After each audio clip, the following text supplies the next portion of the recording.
What is Studio Hagel? A short answer, we're a footwear design studio. We do ghost designs for all kind of brands all over the world. Either way, if it's like an inline shoe or like a runway sneaker or whatever, that's the thing that you can call us, and that's basically the thing that we do from concept to design all the way to development.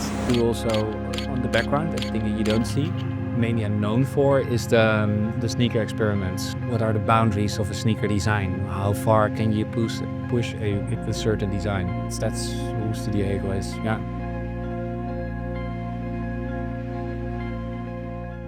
I know that in the beginning, brands did not want to let you design. Yeah. Yeah. How did you overcome this?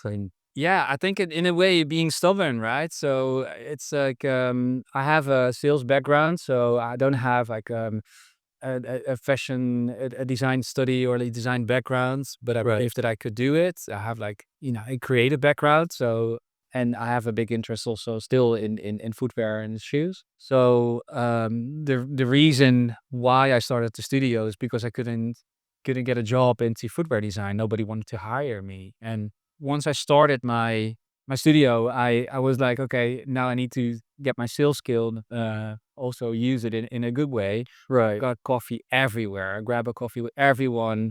And then, being very consistent in, knocking on doors and try to get your feet somewhere in. And yeah, so that's how it sort of started. A decade after, Yeah. you've truly like collaborated with so many people. Yeah. In the industry, you've collaborated with Puma. Yeah. With the great late Virgil Abloh. Yep. And so many other different brands. What was one of the things that was most valuable that you learned throughout this decade? The thing that I learned the most, I think it's like stay close to the things that you like and also believe in yourself. And I know it's kind of a corny answer. I think it's kind of like an advice that you heard from other, industry people. But I think it's if you stay close to yourself, and every time and still, sometimes I'm in a process and I'm like, oh, I can't do this, like a very imposter syndrome. And then every time when I'm at that point, I'm like, okay, we need to stay close to ourselves, what we like, what we're good at. And if we do it, things will be all right. And I've been in multiple situations also with Virgil, but also with like other brands that I was like, I can't do this. That once I realized that, I'm like, okay, if I stay close to that, then everything will be all right. Yeah. Yeah, I think it's true. Just And what sometimes your gut is saying. I guess so. Yeah. And sometimes the answers are so simple. And then I'm trying to find as well, like, okay, hey, maybe I should do like a different course or, getting in contact with different people or trying to get better at some. But in the end, it always like you have your own answer, and it's like stay close to yourself, do the things that you like, and Yeah. you'll get there. How was it working with Virgil?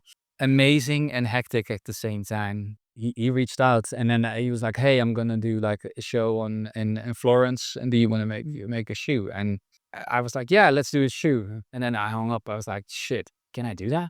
I'm not sure if I'm able to do. You started to panic, but I just accepted the challenge and I went for it. And yeah, in the beginning, I just started traditional drawing. And I think that's also one of those clear moments that I was like, okay, I'm starting drawing everything, send him over his sketches. And then he was like, yeah, I was thinking a bit more like this. And then he had like really rough Photoshops. And I was like, I can't do it. His ideas are already way better than mine. My girlfriend back then, she said to me like, hey, why are you drawing? He's asking you for your Maker's Monday style. So stay close to yourself and do the things why he asks you. And right.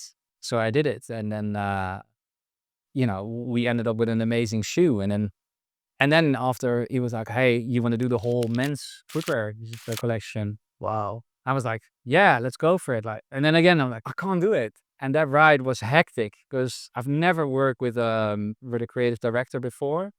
And I've never experienced also how it is to exchange ideas and come to like a final design that were. So for me, everything was new and it was also very stressful at that moment. Mm.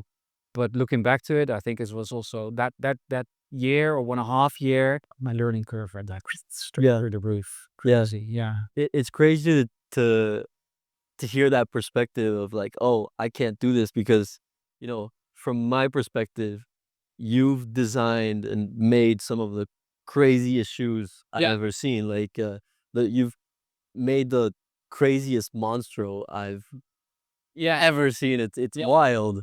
How did this idea come about? Like, what was the thought process to make a shoe so wild? So I think with every shoe that we make, we come up with a concept, right? Right. If it's a Maker Monday, or if we do more in like a runway project or so, we always come up with a concept. We also stay close about like what's the thing that that we think is interesting, right? Mhm. And um, with the Mostro also, obviously being, the Mostro is a monster. I just simply look back to like my childhood, what kind of cartoons I was looking.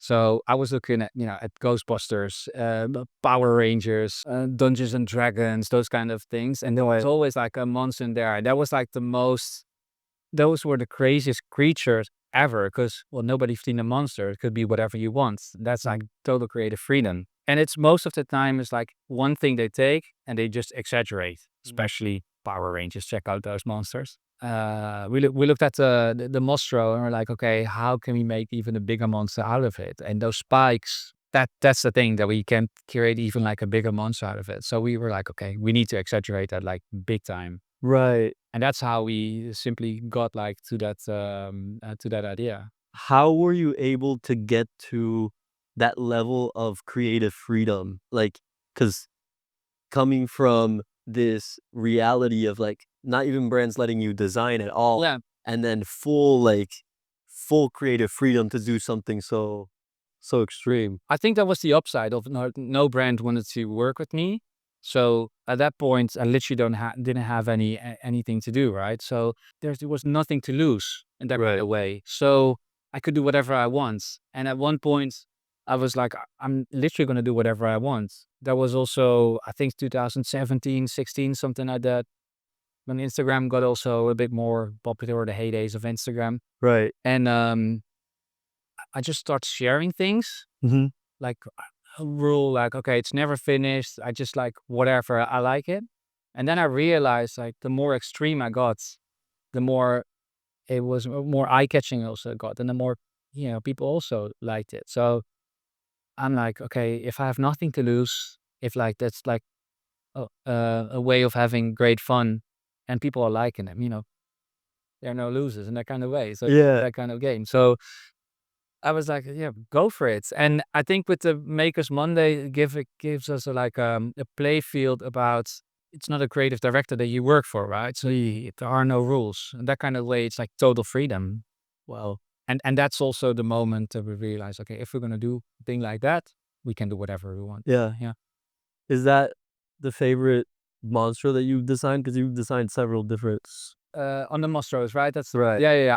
I the first one is like is a really good one. Yeah, I like that one a lot, because it was also, we came up with the idea, I think, within 20 minutes or so, Wow. or half an hour, and then it was just on the tip of my tongue, and they're like, hey, let's go for it. It's straight from the heart, like, let's go from that, and everybody's, let's go. We teamed up with the 3D printers, right? That was from HP, the Yeah. 3D printers. And they were like, yeah, man, let's go for it.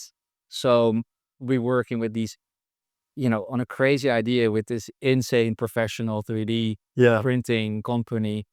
I was also kind of a crazy. So yeah, that's definitely my favorite. Yeah. Yeah.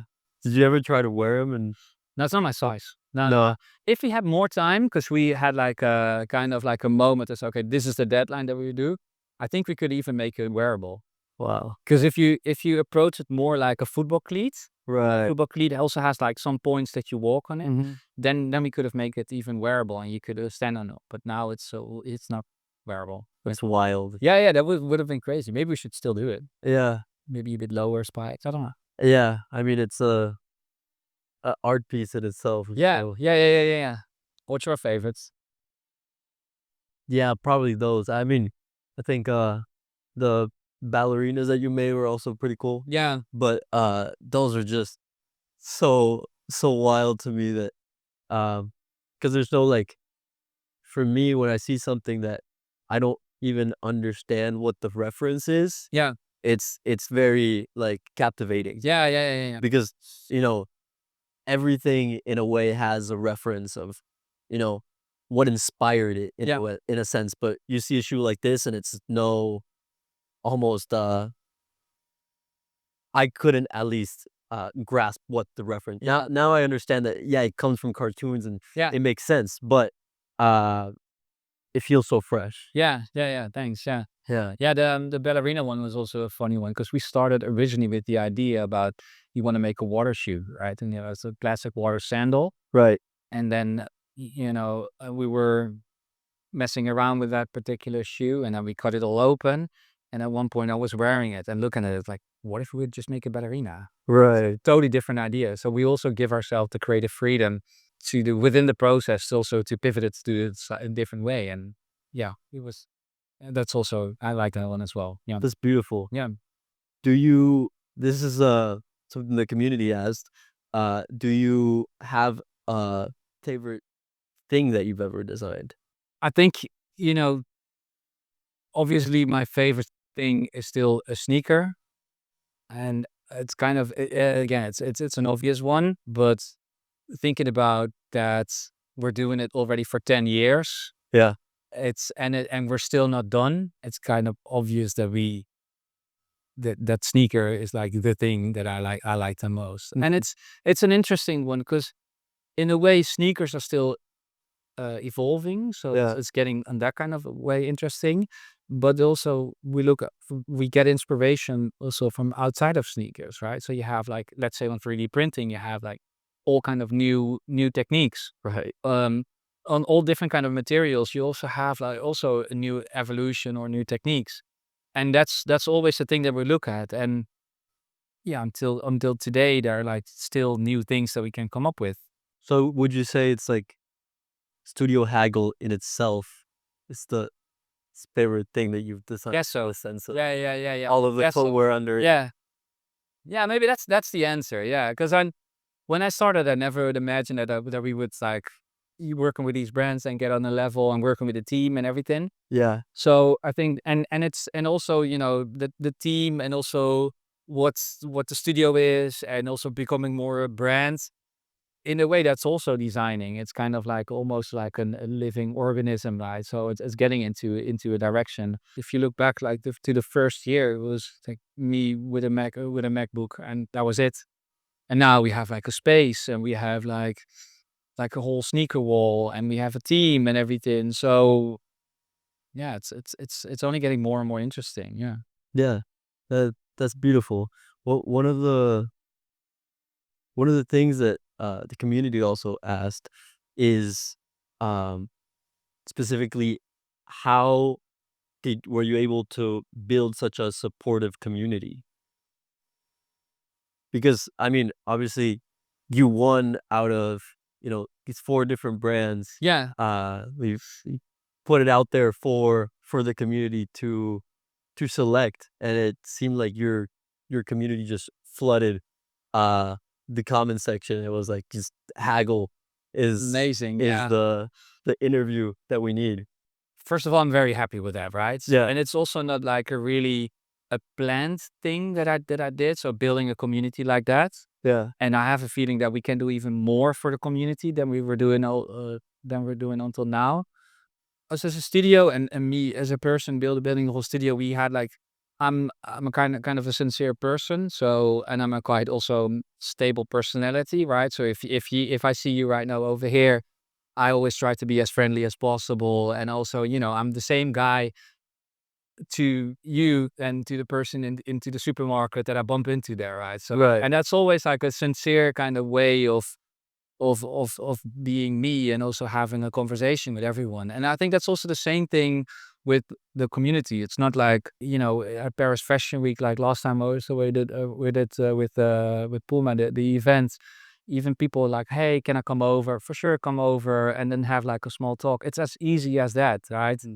And and I think it's like and we're not trying to be cool, and we're not trying to be like arrogant or something like that. And that's with the whole team. It's a very sincere thing. We're interested, right? We're like Yeah.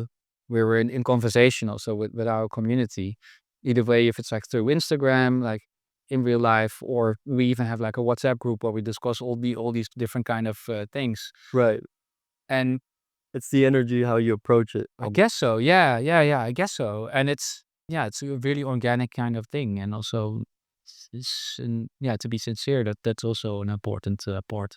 Yeah, that's I think the best way, and I mean, you definitely see it throughout these 10 years. I guess so. Yeah, yeah, yeah. And also, right, always learn from my parents is like, be friendly to everyone. Doesn't matter if it's like the king or like, Yeah. the guy walking on the street somewhere. Like, I don't know. It's a simple thing. Be friendly with everyone. So, and I think that's also the way how you can be very approachable and everything. So, What's next for Studio Hagel? Is there uh yeah, something that you're working on that you want to let the people know? yeah, well, I think it's also relates a bit more to the question that you asked earlier about the community.